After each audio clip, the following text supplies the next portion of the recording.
श्री राधारमण। जय जय नवल किशोर।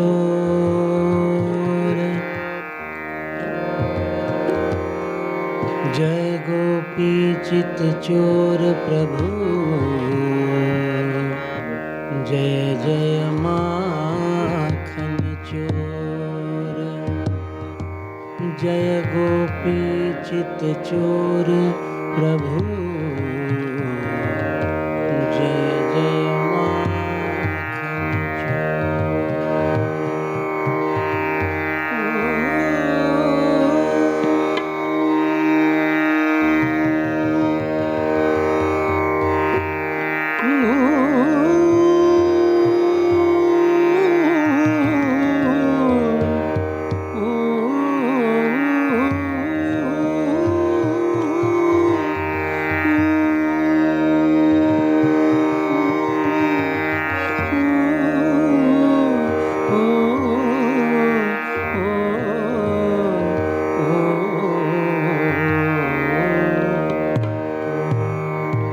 जय जय राम कृष्ण। जय जय राम हरे कृष्ण हरे मदन गोपाला।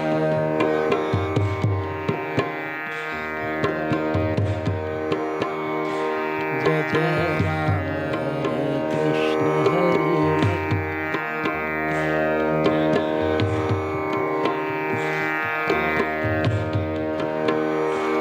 जय जय मदन गोपाला। जय जय श्याम गोपाला।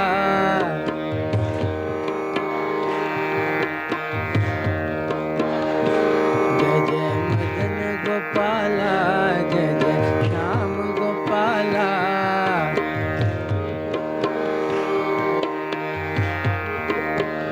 ओ जय जय मदन गोपाला। जय जय श्याम गोपाला नंद लाला। जय जय राम हरे कृष्ण हरे मदन गोपाला।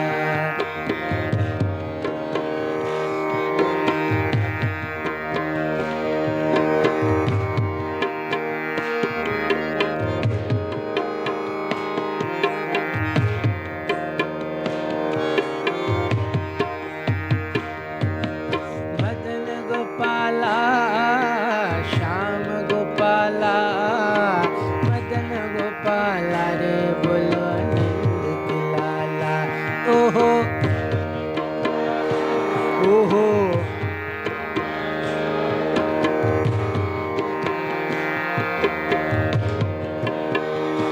जय जय राम हरि। जय जय कृष्ण हरि।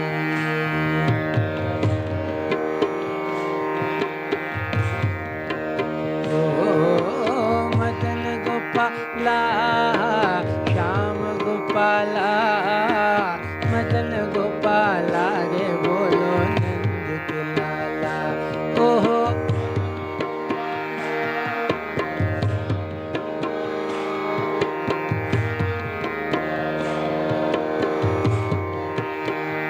ओ जय जय राम हरे कृष्ण हरे मदन गोपाला।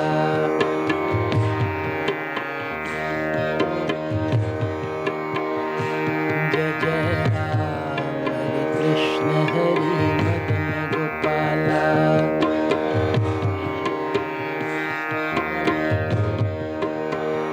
ओ जय जय मदन गोपाला।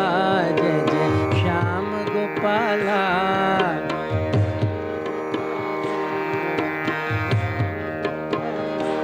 जय जय मदन गोपाला।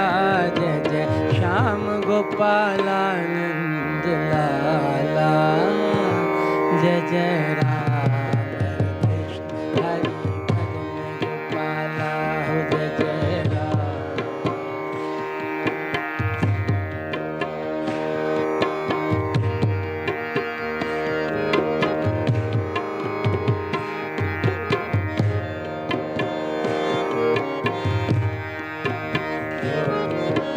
मदन गोपाला श्याम गोपाला।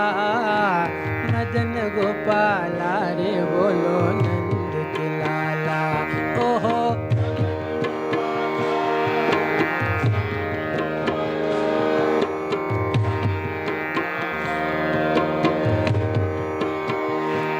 जय जय राम हरि, जय जय कृष्ण हरि।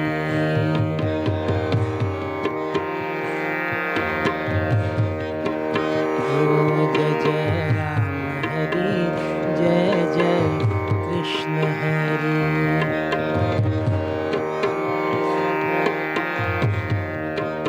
ओ मदन गोपाला श्याम गोपाला, मदन गोपाला रे बोलो नंद के लाला। ओ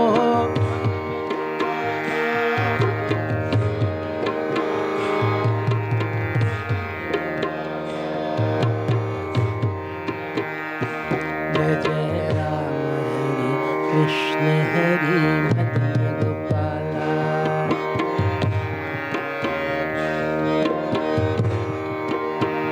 ओ जय जय राम हरि कृष्ण हरि मदन गोपाला।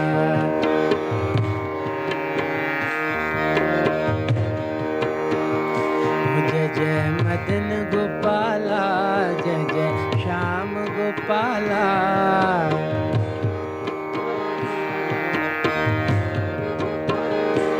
जय जय मदन गोपाला, जय जय श्याम गोपाला नंद लाला। जय जय राम हरे कृष्ण हरे मदन गोपाला।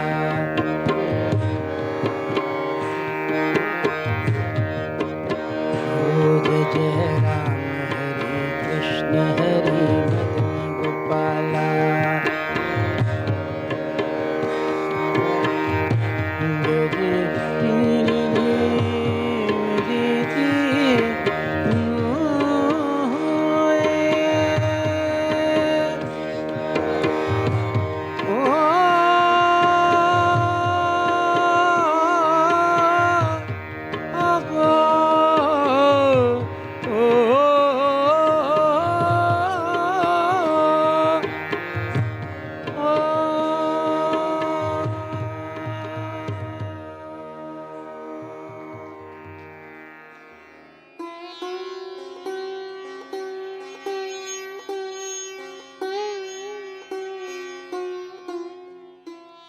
अपने सुपीरियर को रिस्पेक्ट देनी चाहिए, चाहे आप समझें कि वो मेरे से कम योग्य है। आपका अहंकार तो आपको हमेशा ये बतलाएगा। अहंकार का एक गुण होता है, वो अपने आप को बहुत ही अच्छा मानता है। ये व्यक्ति का गुण नहीं है, अहंकार का गुण है, और ये सब में ही है। एक ईरानी कहावत है कि जब इंसान पैदा हुआ था तो भगवान ने उसके कान में क्या बोला था, सुन, तेरे से ज़्यादा अक्लमंद और खूबसूरत आज तक मैंने किसी को नहीं बनाया दूसरे को। और वो उसको हमेशा याद रहता है, वो उसको भूलता ही नहीं है। एक और कहावत है ईरानी कि दूसरे की अकल और अपने का पैसा, अपना धन हमेशा कम लगता है। ये अहंकार के गुण हैं। तो इनको, अहंकार को सॉफन करने के लिए कुछ नियम बना लीजिए कि बड़ों को रिस्पेक्ट देनी। और संस्थाओं में तो कुछ मर्यादाएं बनी होती हैं कि ये एग्जामिनेशन डिपार्टमेंट है, ये ट्रेनिंग का डिपार्टमेंट है, ये प्रिंसिपल है। उसमें अपने को कभी ट्रांसग्रेस करने से बचना चाहिए, सजेशन दूर। और जितनी जिम्मेदारी नीचे के लोगों की है उससे 10 गुनी जिम्मेदारी जो ऊपर के लोगों की है। जितना बड़े पद पे आदमी होता है उसकी जिम्मेदारी नीचे से ज़्यादा है, इसीलिए तो वो बड़े पद पे बैठा है।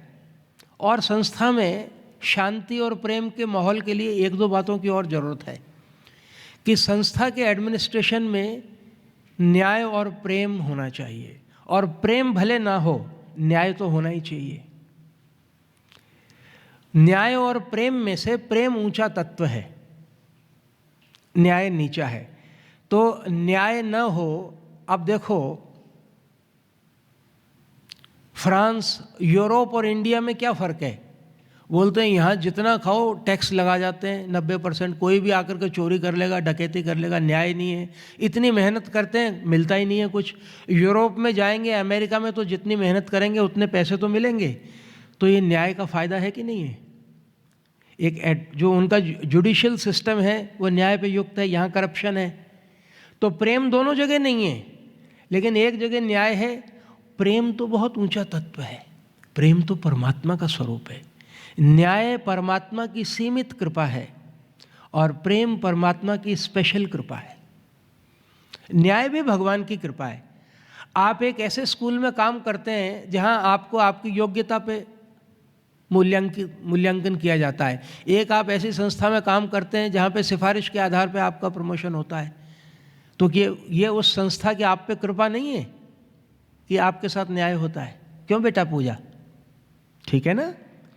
तो हम न्याय चाहते हैं, और प्रेम तो हमारी आत्मा की, न्याय हमारे अहंकार की डिमांड है, प्रेम हमारी आत्मा की। तो इसके बावजूद भी क्या होता है, क्योंकि व्यक्ति सीमित है, मैं कितना ही न्याय प्रिय हूँ, मेरी कुछ कंडीशनिंग्स हैं, मेरे कुछ पूर्वाग्रह हैं, मेरी कुछ अपनी हैबिट्स हैं। तो निर्णय लेते वक्त उसकी छाया भी मेरे निर्णय में आ जाती है, चाहे मैं चाहूँ चाहे ना चाहूँ। हर व्यक्ति में सब्जेक्टिविटी होती है, और डिसीजन लेते वक्त जितनी ही कम सब्जेक्टिविटी हो, जितनी ज़्यादा ऑब्जेक्टिविटी हो, जितनी वस्तुगत हो करके हम निर्णय लें, उतना ही निर्णय अच्छा लिया जाता है। मैं अपने व्यक्तिगत जीवन में इसका ख्याल करता हूँ। दूसरी बात ये समझिए कि आप अपने सुपीरियर्स के सब एक्शंस को समझ नहीं सकते कि वो क्यों एक्शन ले रहा है, उसकी लिमिटेशन को आप नहीं जानते। कई बार हम बोलते हैं कि भाई इन्होंने ऐसा फैसला क्यों किया। जब मैं नौकरी करता था तो प्रायः हम बात करते थे कि ये ऐसा निर्णय क्यों लिया। 4 दिन बाद पता लगता है कि इतने सारे कंसिडरेशंस थे, इसलिए निर्णय लिया। तो जब भगवान निर्णय लेते हैं तो उनके लिए तो पूरा जगत है, हमारे लिए तो हमारा बेटा, हमारा घर, हमारा शरीर ही इम्पॉर्टेंट है। जो संस्था का प्रमुख होता है उसके लिए सब देखते हैं। वो बोलते हैं इसको ये 2 रुपये का इंक्रीमेंट दूंगा तो वो नाराज़ ना हो जाए। तो और दूसरी बात, व्यवहार में कोई भी 2 आदमी बराबर नहीं है, सबकी क्षमताएं एक से कम हैं, लेकिन सैलरी तो प्रैक्टिकल में बराबर ही देनी पड़ेगी। 100 आदमियों में 100 की अलग अलग सैलरी कैसे रखो? ठीक है। तो कुछ लिमिटेशन है फिजिकल लाइफ की, उनको स्वीकार करना चाहिए और अपनी मर्यादाओं का हमेशा ख्याल करना चाहिए। आपका किसी से बहुत प्यार है तो बेशक उसको गाली दे करके बात करो, वो आपके प्यार का परिचायक है। एक बार एक संत आए आश्रम में, महाराज जी ने मेरे को बोला शाल लेकर के आ। मैं शाल ले आया। बोला स्वामी जी मेरे को इतने दूर क्यों, गैर क्यों समझते हो? शाल उठा के फेंक दी उसने। संत महाराज जी के दोस्त जैसे थे, वृद्ध थे। बोलते शाल नहीं लूँगा मैं। तो अपना प्रेम का मिजाज है। मतलब कृष्ण को हम गाली दे करके बोलती हैं गोपियाँ, दूसरे तो 1108 लगाते हैं, मोर मुकुटधारी 20 नाम लगा करके तो बोलते हैं श्री कृष्ण, और गोपियाँ बोलती हैं थप्पड़ लगाऊंगी, मक्खन चोरी कर लिया, तेरे को माँ से पिटाई कराऊंगी तेरी। अधिकार है, पत्नी को पति डांट सकता है, लेकिन हर किसी को तो नहीं। तो संस्थाएं एक फॉर्मल प्लेसेस होती हैं, उनमें फॉर्मेलिटीज़ को ऑब्जर्व आप करें, उनमें जो नियम बने उनका हमको पालन करना चाहिए। और ये समझिए कि कई बार आपको ऐसा लगता है कि आपके साथ ज़्यादती हो गई है, तो मैं अभी ये स्पिरिचुअल बात कर रहा हूँ, मैं तुम्हारे से लिबर्टी क्यों लेता हूँ? तुम दूसरे लोगों की अपेक्षा, मेरे टीचर्स बहुत इवॉल्व्ड हैं स्पिरिचुअली, मेरे टीचर्स के ऊपर मेरे को बड़ा फ़क्र है, क्योंकि वो आध्यात्मिक हैं, वो स्पिरिचुअली रिलेट कर सकते हैं। तो आपको कई बार ऐसा भी होता है जीवन में कि हमारे साथ ज़्यादती भी हुई लगती है। तो अगर आप उस ज़्यादती को आप समझते हैं, आपका अगर अहंकार बोलता है कि नहीं ये ठीक मेरे संबंध में निर्णय या बात नहीं कही गई, तो अगर आप आध्यात्मिक हैं तो उसको तपस्या मान के स्वीकार कर लें। इस जीवन में वो व्यक्ति जिसने आपके साथ गलत किया, भगवान तो है नहीं, कहीं ना कहीं दिव्य प्रेरणा उसके चित्त में आई है, उसी की प्रेरणा से उसने वो एक्शन लिया, केवल अपने हिसाब से एक्शन नहीं लिया। हाँ, छोटी मोटी बात हो तो उसको निकाल लेना चाहिए, और अगर हाँ बहुत बड़ी बात है, मोरालिटी की बात है, एथिक्स की है, तो फिर अपने को बात भी करनी चाहिए, ऊपर जरूर करनी चाहिए। उनसे बात भी करें, अपनी बात रखें, ये बात क्या है, छोटी मोटी बात है तो इग्नोर कर दें। ये मैं एक ब्रॉड प्रिंसिपल्स बतला रहा हूँ। और अपने साथियों पे बहुत ट्रस्ट करें। ट्रस्टवर्दी ना हो तो भी उनको ये महसूस कराएं आप कि आप उनको प्यार करते हैं। हमारा जो अहंकार है ना, वो रेस्पेक्ट चाहता है सबका। मैं आपको इंसान के तौर पे नहीं देख रहा हूँ अभी, मैं ये देख रहा हूँ कि हम सब अहंकार, ego is the stuff that all of us are made up of. हम कितने ही बोलें, आप किसी को जी मत बोलिए, फिर देखिए मजा। ये देखो अपने आप को अफलातून समझता है, मेरे को ऐसे ही बोल दिया, और कैसे देख रहा था, ऐसे घूर करके देख रहा था जैसे खा जाएगा। ऐसा नहीं बोलते। सारी आधी से ज़्यादा शिकायतें तो ऐसी ही होती हैं जीवन में, कि मेरे को जितनी रेस्पेक्ट के काबिल मैं हूँ उतनी नहीं मिली, और मैं कितनी रेस्पेक्ट के काबिल हूँ, इक्वल टू गॉड। जितनी मर्जी रेस्पेक्ट दे दो, मेरे को कमी है वो, तो रेस्पेक्ट दे। मैंने कल आपको उदाहरण दिया था कि हमारे घरों में अगर डेथ हो जाए और कोई निकट का व्यक्ति ना आए, तो हमको पता है कि लोग बाग जब मृत्यु के समय आते हैं तो उनके हृदय में उतनी पीड़ा नहीं होती जितनी हमारे हृदय में होती है। लेकिन हमको अच्छा लगता है कि कोई आकर के हमारा कंधा सहला दे, तो ये एक शिष्टाचार है, उसमें सच्चाई भी नहीं है, तो भी हमको शिष्टाचार कितना अच्छा लगता है। थैंक यू बोलना, सॉरी कहना हम क्यों नर्सरी में सिखाते हैं। तो जितना ही हम औपचारिक वातावरण में, फॉर्मल एनवायरनमेंट में रहते हैं, उतना ही शिष्टाचार और मर्यादाओं का अधिक महत्व है, और जितना ही प्रेम प्रगाढ़ है उतना ही औपचारिकताओं का महत्व नहीं है। अब देखो, महाराज जी 30 साल तक मौन रहे, उन्होंने तो 30 साल तक हमको जी नहीं बोला। हमारा इतना गहरा प्रेम था कि वो आँख, वो कुछ भी बोलते थे हम समझ जाते हैं आज भी स्वामी जी को क्या चाहिए, वो कर देते थे हम। इतना बड़ा आश्रम उस महापुरुष ने मौन में बनवा दिया। Is it not a miracle? हम उनकी बात समझ जाते थे सब कि महाराज जी क्या चाहते हैं। कोई औपचारिकता नहीं, कोई जी नहीं, कोई कुछ नहीं, बल्कि मजाक उड़ाते थे मेरा कि मैं जब भी कोई काम करके लाता था अच्छा बहुत, जिसमें मेरे को लगता था कि आप ये पूछें और मैं अपने को ऐसे करूं कि ये आज जी ये काम हो गया, तो महाराज जी पूछते ही नहीं थे, और जरा से भी गलती हो जाए तो पूछते थे ये कैसे हुआ। ये उनका तरीका है महापुरुष का। आप इस संबंध को कब जी सकते हैं? जब आपकी बहुत गहरी श्रद्धा हो। तो एक संस्था में तो इतनी गहरी श्रद्धा नहीं होती, तो उसमें क्या है, उस वक़्त हमको फॉर्मेलिटीज़ का, मर्यादाओं का, कंपार्टमेंट्स का पूरा सम्मान होना चाहिए। देने को, दूसरे को सेवा करने का बल केवल आध्यात्मिक दृष्टिकोण से ही प्राप्त होता है। इस संसार को ही केवल सत्य मानने से आप तपस्या वाला जीवन, त्याग और सेवामय जीवन व्यतीत नहीं कर सकते। और उस वक़्त जो आध्यात्मिक व्यक्ति होता है उसका शिष्टाचार में भी एक सौंदर्य होता है, क्योंकि वो दूसरे को ये मानता है कि इसमें भगवान बैठा है। वो कोरा ड्राई शिष्टाचार नहीं होता, उसमें एक जीवन होता है। ऐसा शिष्टाचार हमारा होना चाहिए। धीमे धीमे, कल मैंने एक कथा सुनाई थी आपको, आंखों में मिर्ची वाली, कितनी सुंदर थी। तो धीमे धीमे शिष्टाचार का पालन करते करते वो हमारे अभ्यास का अंग बन जाता है, हमारे जीवन में सौंदर्य आ जाता है। एक तो हमको दूसरे को ना एक इनर रेस्पेक्ट देनी चाहिए हमेशा, चाहे कोई हमारा नौकर है, कोड़ी है, एक टांग का है, कितना ही वो गया गुजरा लाचार बेचारा है, हमको सोचना चाहिए कि उसमें परमात्मा बैठा है। एक inner deep respect for other person होनी चाहिए। ये एक अलग बात है कि वो अपना काम नहीं कर सकता, वो जिस काम के योग्य है उससे वही काम लिया जाएगा। वो भले से झाड़ू पोछा ही करता है, खाना ही बनाता है, कोई व्यक्ति जनरल मैनेजर है, लेकिन एक डीप इनर रेस्पेक्ट वो है, dignity for the divine present in every person. हर एक में भगवान बैठा है।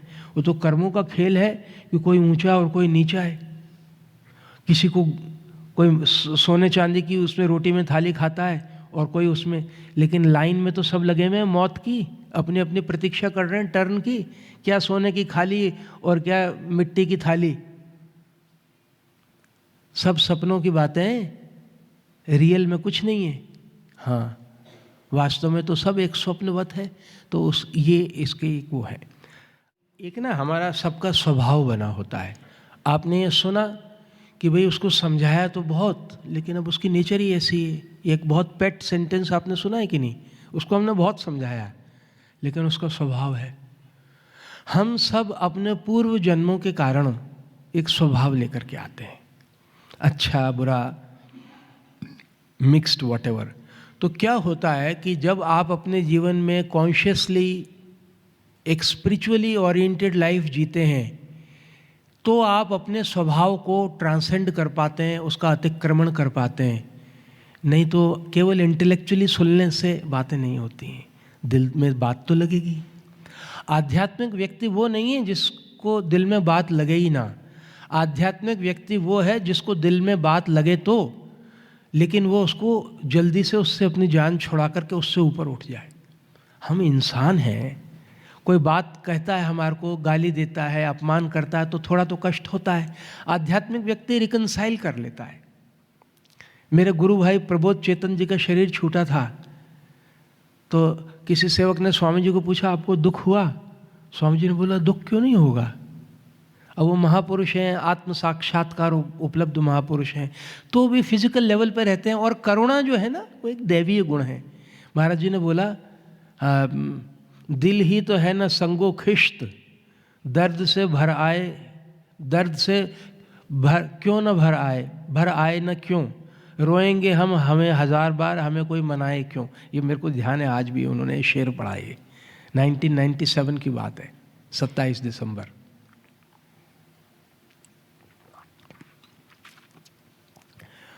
तो विवेकानंद बड़े संवेदनशील थे।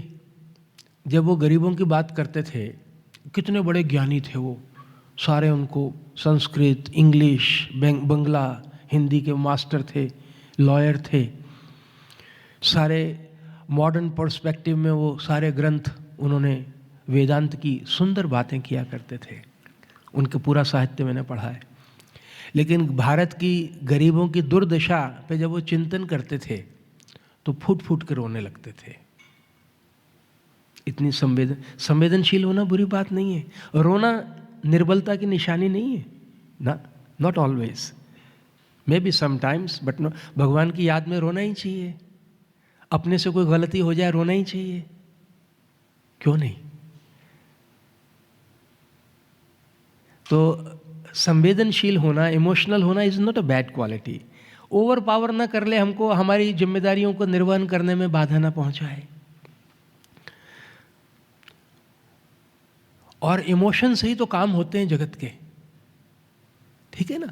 आपको आध्यात्मिक व्यक्ति को कोई घटना उखाड़ नहीं देती, आपको प्रभावित करती है, लेकिन आप उससे अपरूट नहीं होते, उससे कोई लेसन दे जाती है आपको वो, बस ये। हम यहाँ पैदा होती है, जैसे कि हम किसी संस्था में काम कर रहे हैं, तो हमको हम सोचते हैं कि सब बराबर हैं। हम ये नहीं जान पाते कि हम बच्चे हैं तो इसलिए हमें कम मिला। हम अपने को सबके बराबर समझते हैं। तो हम कैसे समझें कि हम बच्चे हैं इसलिए हमें इतना मिला है, लेकिन है समानता, तो हम उसको वहाँ से प्रॉब्लम क्रिएट होती है। हाँ, बहुत अच्छी बात है आपकी। देखिए, समानता का मतलब अगर समान लोगों से असमान व्यवहार किया जाए तो ये इनइक्वलिटी है कि नहीं है? अगर समान लोग हैं उनसे असमान व्यवहार किया जाए तो ये असमानता है कि नहीं है? और असमान लोगों से समान व्यवहार किया जाए तो ये भी असमानता नहीं है क्या? We have to deal rightly, not equally, properly, in accordance with what one deserves. अच्छा, इसमें त्रुटि भी तो हो सकती है ना तारा, असेसमेंट में त्रुटि हो सकती है, लेकिन नॉर्मली नहीं होती है। तो क्या है कि जितना अगर हम अंतरावलोकन करेंगे तो हमको पता लग जाएगा। और अगर हमको अपनी शांति भंग नहीं करनी, हमको लगता है कि हमको कम मिला है। ऐसा ज़रूर हो सकता है, एक तो मैं ये बता दूं आपको, क्योंकि हम भगवान नहीं हैं, भगवान कभी गलती नहीं करता, इंसान तो कर देता है। तो उसको अगर छोटी मोटी बात हो तो उसको ग्लॉस ओवर कर लेना चाहिए, बड़ी हो तो फिर बोल देना चाहिए प्रेम से, ठीक है ना। और अपना हमेशा इंट्रोस्पेक्ट करते रहना चाहिए। हमारे जीवन में नम्रता का असली आधार पता है क्या है? अपनी गलतियों का पता होना। केवल तभी सच्ची नम्रता आती है। केवल किताबों में पढ़ लेने से कि विनम्र होना चाहिए ना। विनम्र व्यक्ति वही होता है, अच्छा एक दृढ़ व्यक्ति भी विनम्र हो सकता है, जो बड़ा डैशिंग है, बड़े स्ट्रांग निर्णय लेता है, इंटरनली वो बड़ा विनम्र हो सकता है। कई संत ऐसे ही तो होते हैं, बहुत डिसाइसिव होते हैं लेकिन अंदर से मुलायम होते हैं। संत हृदय नवनीत समाना, संत का हृदय मक्खन की तरह होता है, लेकिन बोलते हैं मक्खन की तरह नहीं होता।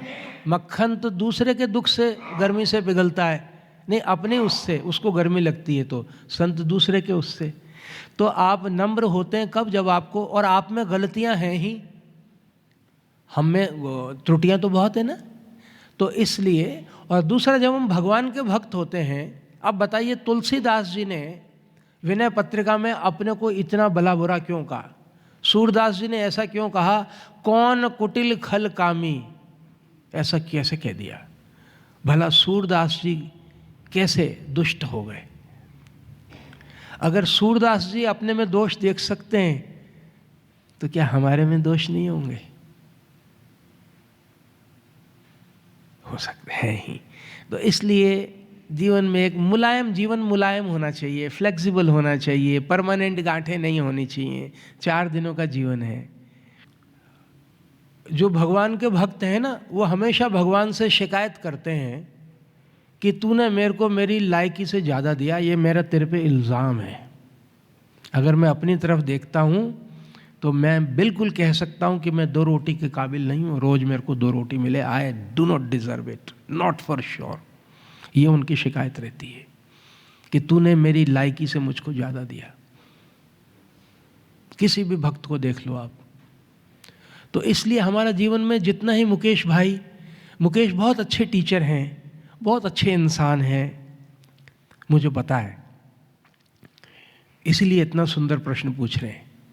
ऐसा ही हमारे को दार्शनिक होना चाहिए, फिलॉसफिकल होना चाहिए। हमारी ज़िंदगी में इतनी ही नहीं कि बस संबंधों में हम गुम जाएं। गुरु महाराज जी का एक बड़ा दिव्य वाक्य है कि आप दिन रात संबंधों में बरतते हैं, कर्म में बरतते हैं, दिन रात आपको सांस नहीं है। अपने जीवन से संबंधों और कर्मों को थोड़ा बाहर निकाल करके देखिए, आप कौन है?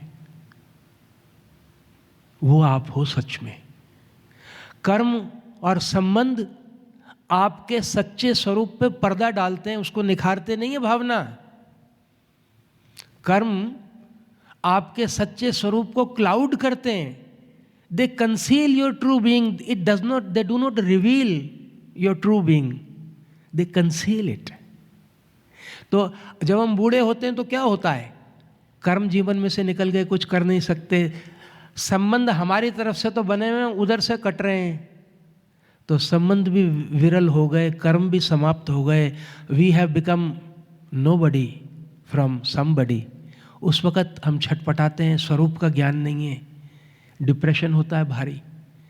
जो वृद्धावस्था में आध्यात्मिक नहीं होते उनको गहरा डिप्रेशन, उस डिप्रेशन का मूल कारण सांसारिक नहीं है, अपने स्वरूप का अज्ञान है।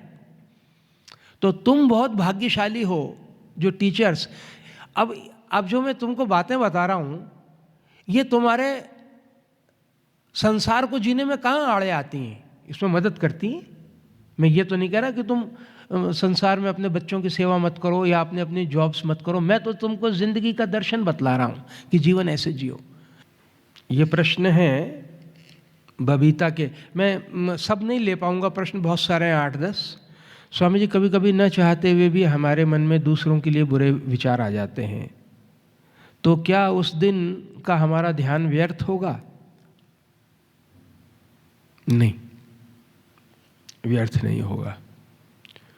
हमारे जीवन में जो बुरे विचार आ जाते हैं वो तो हमारे अंदर पहले ही पड़े हुए थे, कहीं बाहर से थोड़ी आए हैं कि कोई चंद्रलोक से आ गए, थे तो हमारे, प्रकट हो गए बस। और आपको ये पता लग गया कि बुरे विचार आए हैं, ये भी एक बहुत बड़ी बात है ना। तो उस दिन अगर आपका किसी दिन ध्यान खराब होता है तो ये ताकतवर होने की निशानी है, निर्बलता की निशानी नहीं है।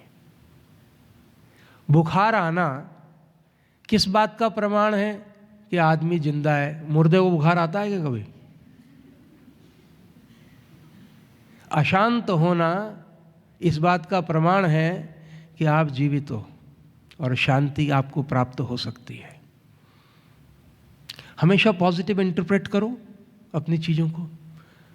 अपने दोष देखने में अब कितनी अशांति हो जाती है। कई बार आदमी निर्लज्जता से सोचता है काश ये ज़मीन फट जाए और मैं इसमें घुस जाऊं, इतनी सारी ज़िंदगी हो गई है, मैं छोटे छोटे दोषों से जूझ रहा हूं, इनके पार नहीं उठ सकता। नहीं लगता हमको कई बार? ये स्वास्थ्य की निशानी है, इससे घबराएं मत। ये तो योद्धाओं का काम है। केवल मुर्दा लोग ही जो हैं, जो बिस्तर पर सोए हुए हैं, उनको कोई प्रॉब्लम नहीं है। जो मैदान जंग में खड़े हैं उनके जीवन में तो संघर्ष ही संघर्ष है, और वो बहुत सुंदर बात है। डरते नहीं उससे।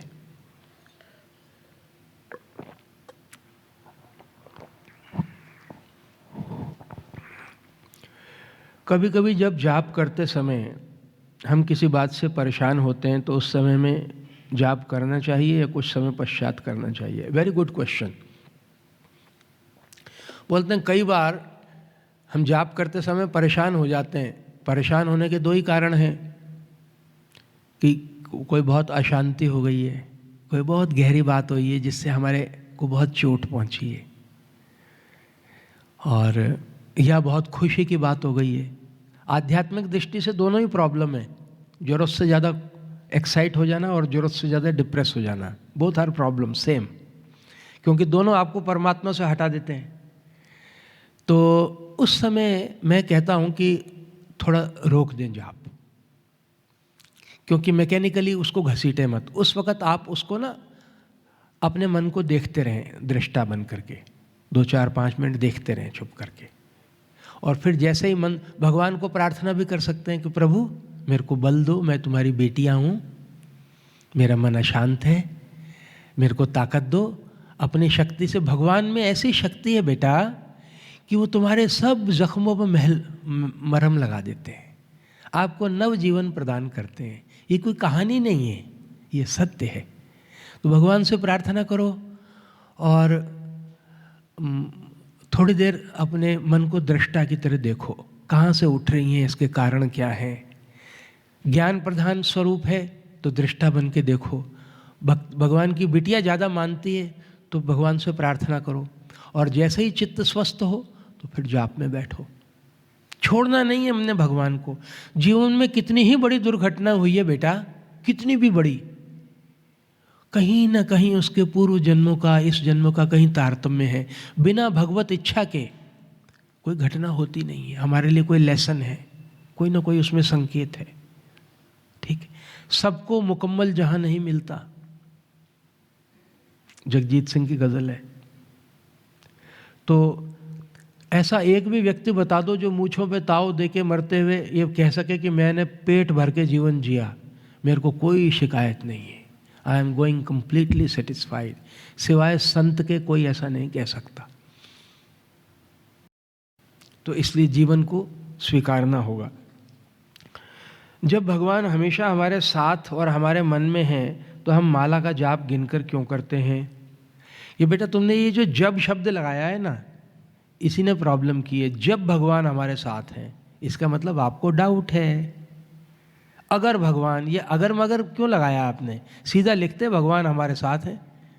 अगर ये प्रमाण है कि अभी तक परमात्मा साथ नहीं है। भगवान तो अनुभूति का विषय है, अभी ये हमारा एक बौद्धिक विश्वास है। और अगर आपको भगवान के प्रति बहुत प्रेम है तो जब हम जप करके, जप करना ऐसा ही है जैसे क ख ग घ है। तो क मतलब कबूतर थोड़ी होता है वैसे, और च मतलब जो है वो चम्मच थोड़ी होता है। च से तो है वो चटनी भी होता है, चपाती भी होता है। तो जप जो है वो इसलिए करते हैं कि हमारा अहंकार जो है शुरू में करना नहीं चाहता, तो ये अभ्यास का एक तरीका है। और फिर बाद में जब हैबिट पड़ जाती है तो माला से कर लें तो क्या हर्ज है। अब मैं खुद स्वयं माला से करता हूँ जाप, लेकिन और आप समय से भी कर सकते हैं कि मेरे को आधे घंटे जाप करना है, और दूसरे तरीके से आप नाप करके कर सकते हैं कि मैंने 12 मालाएं करनी है। और माला के 108 मनकों में से 8 को गिनते नहीं हम, 100 को ही गिनते हैं, ये मान करके कि 8 GST है, टैक्स है।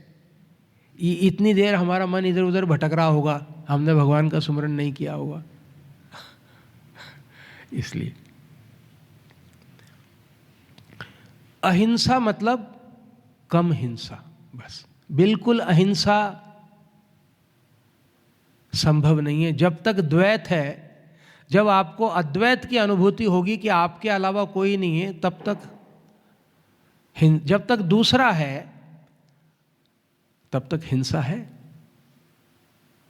प्रेम जो है वो हिंसा को दूर करता है, प्रेम एकत्व लाता है। घृणा हिंसा फैलाती है, 1 से 2 कर देती है, जहां 2 होंगे वहां हिंसा होगी। तो रिलेटिव है ये।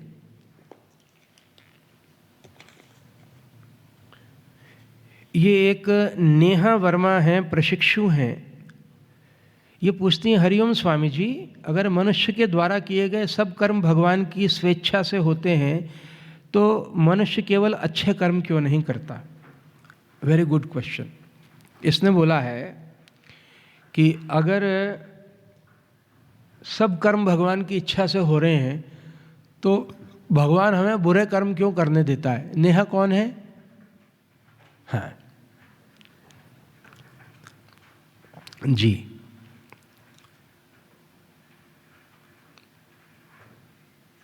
बेटा एक ये विधान है। आज से 10,000 साल बाद की जब हिस्ट्री लिखी जाएगी तो उसमें ये आएगा कि वो फांसी पे लटका देते थे भारत में। तो इधर तो लोग भजन कीर्तन करते थे, उधर फांसी पे लटका देते थे लोगों को। अरे भाई क्यों लटका देते थे? एक विधान था, जो बुरे थे उनको लटकाते थे।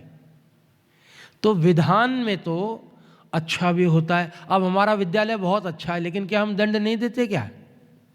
विधान है, जो गलत करेगा उसको गलत मिलेगा, बुरा अच्छा करेगा तो अच्छा मिलेगा।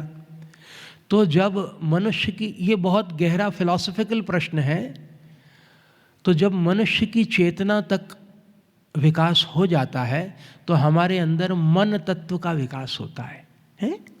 और मन का मतलब विवेक। मन इज ए डिस्क्रिमिनेटिंग फैकल्टी, और हमारे में कर्ता भाव आ जाता है।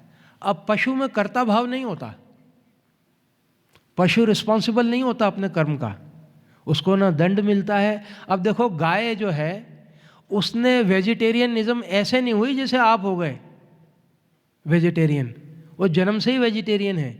और कभी कोई शेर वेजिटेरियन देखा क्या आपने, कि जो केवल घास खाता हो? क्यों भाई? प्रकृति से मिला हुआ है। लेकिन मनुष्य में गुण है कि वो वेजिटेरियन भी हो सकता है, मांसाहारी भी हो सकता है, और कभी मिक्स्ड भी हो सकता है। तो मनुष्य में जैसे ही कर्ता भाव पैदा हो गया कि हाँ ये मैंने किया, तो वो अपने कर्मों के लिए उत्तरदायी हो जाता है। और ये इतना गूढ़ प्रश्न है कि इसका जवाब आपको ध्यान सुमरन किए बिना नहीं मिलेगा, और इसके ऊपर जब तक लंबी चर्चा श्रद्धापूर्वक नहीं होगी तो नहीं मिलेगी इसका उत्तर। ये एक मौलिक प्रश्नों में से है जिसका उत्तर संत लोग भी ये कह करके देते हैं कि आपको बोध के उपरांत इसका जवाब मिलेगा।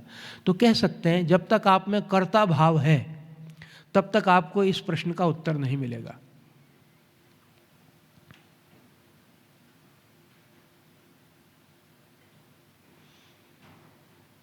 भगवान की नज़र में, भगवान में अच्छाई बुराई, जन्म मृत्यु, सत असत, देवता और दानव सब परमात्मा में मिले हुए हैं।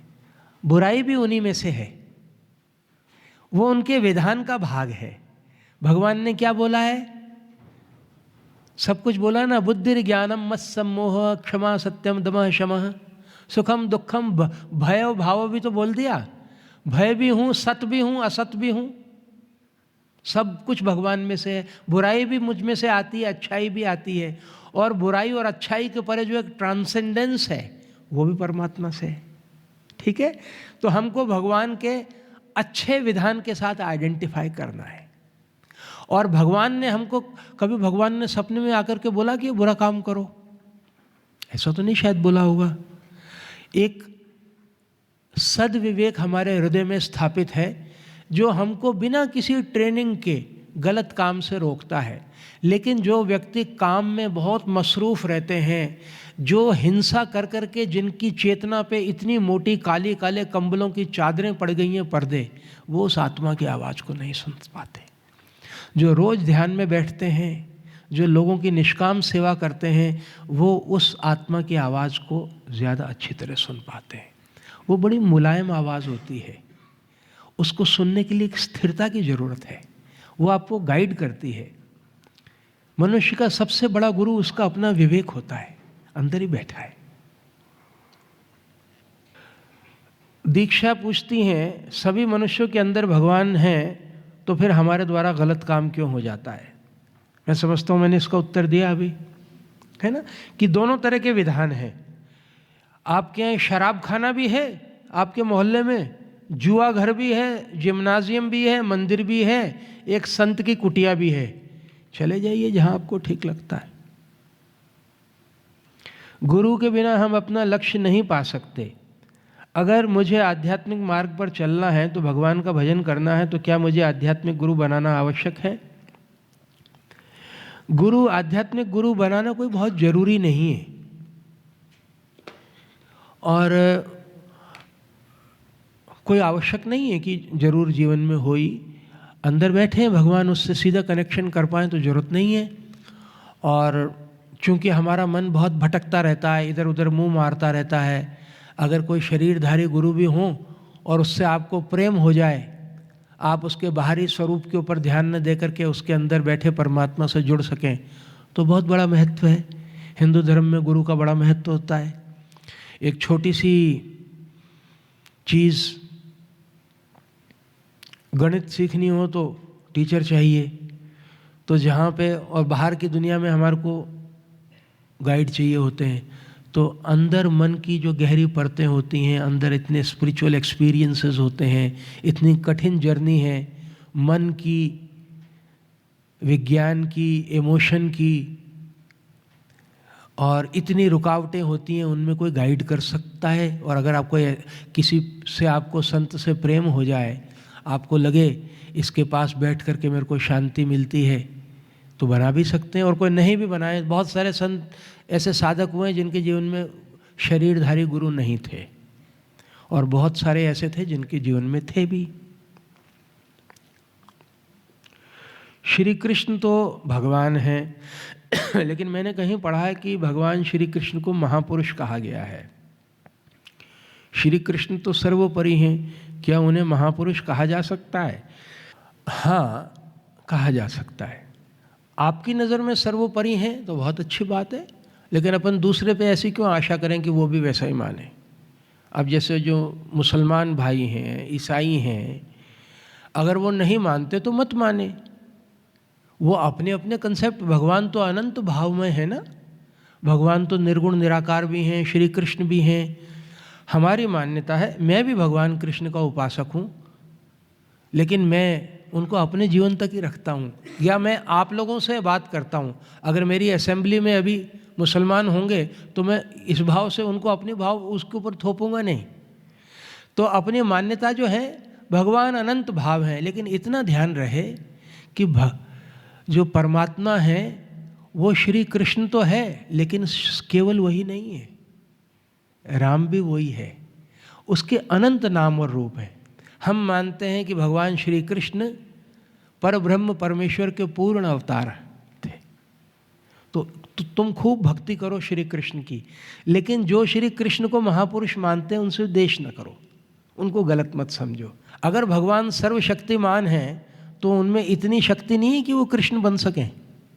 अगर भगवान श्री कृष्ण के रूप में नहीं आ सकते तो सर्वशक्तिमान काय के हुए? फिर तो उनमें बोलेंगे कि आप ये नदी, नाले, पहाड़, हिमालय और गैलेक्सीज तो बन सकते हैं, लेकिन श्री कृष्ण नहीं बन सकते। ऐसा कैसे? भगवान तो खंबा भी बन गए, ध्रुव को खंबे में दर्शन दिए, नरसिंह बन गए, कभी वृक्ष बन सकते हैं, मत्स्यावतार है, ये तो सर्वशक्तिमान है। लेकिन अगर किसी की ऐसी धारणा है तो भगवान में तो अहंकार नहीं है बेटा, वो बुरा नहीं मानते। भगवान तो नास्तिकों को भी सांसों का जीवन देते हैं, जो भगवान को नहीं मानते उनको भी जीवन दे रखा है उन्होंने, कि नहीं? उनको भी रोज रोटी देते हैं। भगवान तो इतने करुणावान हैं। तो अपने को उदार चित्त होना है, और ये जो 21वीं सदी है इसमें उदारता चाहिए। अब जो कई दूसरे धर्मों के लोग हैं, ईसाई लोग हैं, वो कहते हैं कि ईसा को नहीं मानोगे तो आपका उद्धार ही नहीं होगा। ये बेवकूफ़ी है। तो दूसरों को पूरी छूट देनी चाहिए, और भगवान की प्राप्ति के अनंत तरीके हैं, अनंत भावमय हैं। देखो पूरा का पूरा वृंदावन भगवान कृष्ण के प्रेम में पागल है। उस काले कलूटे कृष्ण कन्हैया ने थोड़े दिनों लीलाएं की, और उसके प्रेम का प्रवाह हजारों सालों तक अखंड चल रहा है वहाँ पे। ऐसे ही चित्रकूट और अयोध्या जी में।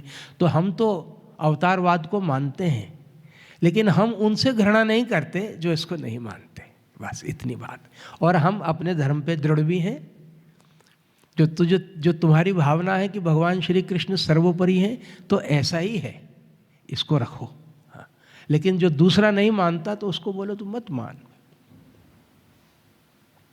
और हमको रहना भी उनके साथ चाहिए ज़्यादा जो कृष्ण को मानते हैं, बिल्कुल। तभी तो हमारे को, हम ढोलक के साथ में गाएंगे, नहीं तो हम कैसे गाना बजाना कैसा करेंगे अगर कोई कृष्ण को नहीं मानता होगा उसके साथ? तो वो भी हमारा अधिकार है, बस सिर्फ हम घृणा नहीं करेंगे। और उनसे तो बचना ही चाहिए, मिशनरीज से। रामकृष्ण मिशन ने एक बुक निकाली थी कि why an average Hindu accepts Christ but rejects church, कि वो क्राइस्ट को तो स्वीकार करता है लेकिन चर्च को नहीं। He says nowadays Christianity is churchianity. You understand what I mean to say? कि जो ईसा मसीह थे वो तो बिल्कुल प्रेम, करुणा और नम्रता का अवतार थे। तो इन्होंने उसको ऐसा इंस्टीट्यूशन बना दिया कि बिना ईसा के सब नरकों में जाएंगे, उनके बिना उनका उद्धार ही नहीं है, उनके धर्म में कोई गंभीर बातें नहीं हैं कि सृष्टि कैसे पैदा हुई। आज भी चर्च जो है पृथ्वी को फ्लैट मानता है, थाली की तरह, और डेट दे रखी है कि फलाने दिन इतने बजे पे पृथ्वी पैदा हुई थी। तो ये तो ठीक है, भले से उसके बाद भी वो माने तो कोई बात नहीं है, हम घृणा नहीं करेंगे किसी से। लेकिन हमारे जो हिंदू धर्म है बहुत ही वैज्ञानिक है, ऊंचा है, सुंदर है, उदार है, और स्टिक टू इट।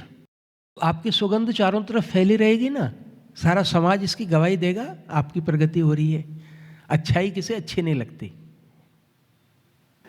हाँ, एक ये भी बात है, व्यक्तिगत जीवन पे तो होता है, लेकिन अगर एक सामूहिक आपके बारे में राय है, एक सामूहिक राय भी होती है, वो ठीक होती है। एक व्यक्तिगत राय तो किसी का आपने काम नहीं किया तो वो हो सकता है राय रखे, लेकिन एक समूह, पूरा स्कूल कह रहा है कि आदमी बड़ा अच्छा था, तो उसकी बात में, इसीलिए तो पंच परमेश्वर बोलते हैं, पंचों की राय ठीक होती है।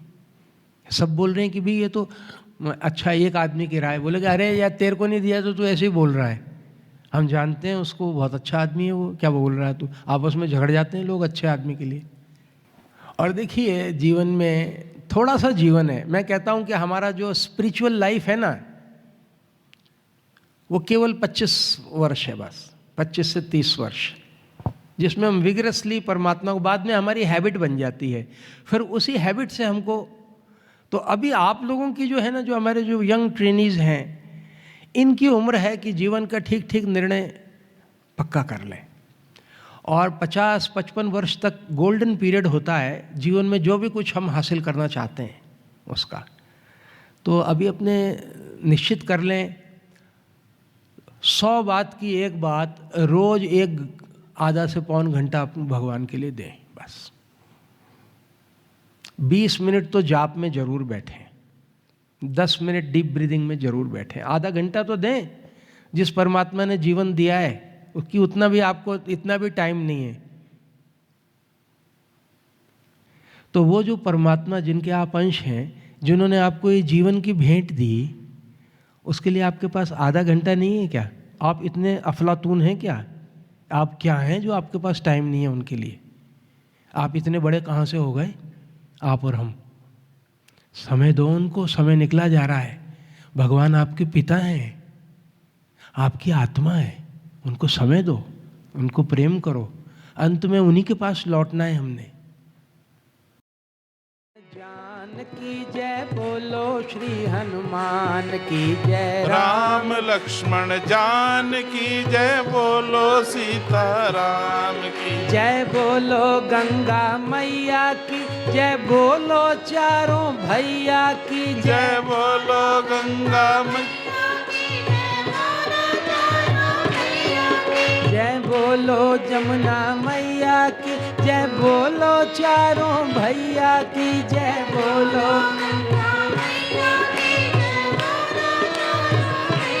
राघव राम लक्ष्मण जान की जय बोलो, श्री हनुमान की जय। राम लक्ष्मण जान की जय बोलो, श्री हनुमान की जय बोलो, मदन मुरारी की जय बोलो, श्यामा प्यारी की जय बोलो, मदन मुरारी की जय बोलो, श्यामा प्यारी की जय बोलो, मदन मुरारी की जय बोलो, श्यामा प्यारी। राघव राम लक्ष्मण जान की जय बोलो, श्री हनुमान की जय। राम लक्ष्मण जान की जय बोलो, श्री हनुमान की जय बोलो, दशरथ नंदन की जय बोलो, असुर निकंदन की जय बोलो, दशरथ नंदन की जय बोलो, असुर निकंदन की जय। राम लक्ष्मण जान की जय बोलो, श्री हनुमान की जय। जय। राम लक्ष्मण जान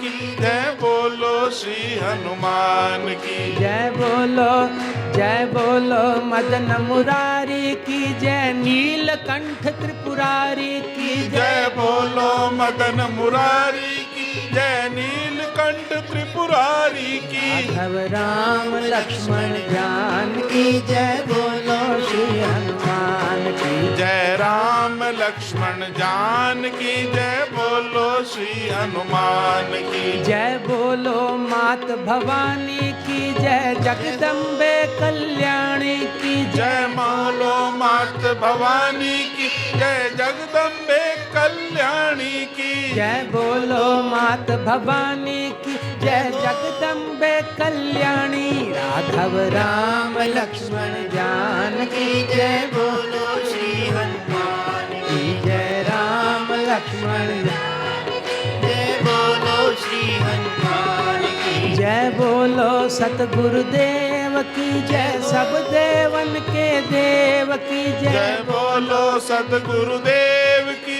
जय, सब देवन के देव की जय बोलो, सतगुरुदेव की जय, सब देवन के देव। राघव राम लक्ष्मण जान की जय बोलो, श्री हनुमान की जय। राम लक्ष्मण जान की जय बोलो, श्री हनुमान की बोलिए पुरुषोत्तम भगवान श्री रामचंद्र चंद्र की जय।